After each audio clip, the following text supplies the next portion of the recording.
sa bintang niya. Sa panimulan ng Court of Appeals, naglabas ng statement si Justice Jose Reyes na nagsabing wala siyang tinanggap na pera o pangako kapalit na anumang desisyon na inilabas ng Hello.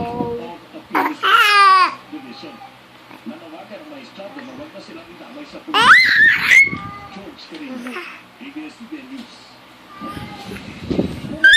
Ang 13 puntos ang net-satisfaction ni Vice President Benjamin Binay mula noong Disyembre. Batay sa pinakahuling survey ng Social Station mula sa positive 44, Ay, buwan sa itin ko pala yun. 31 nitong Marso.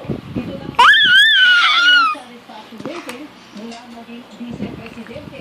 Nagsimula ang pagbagsak ng rating ni Binay noong unang quarter ng 2014. Kasunod ito ng aligasyon na katiwalian sa Makati at ibang ayon naman kay Rico Paulo Pichor sa kapagsalita ng Vice-Presidente, hindi matitinaw na sunod-sunod na pag-atake kay Binay ang mga accomplishment nito.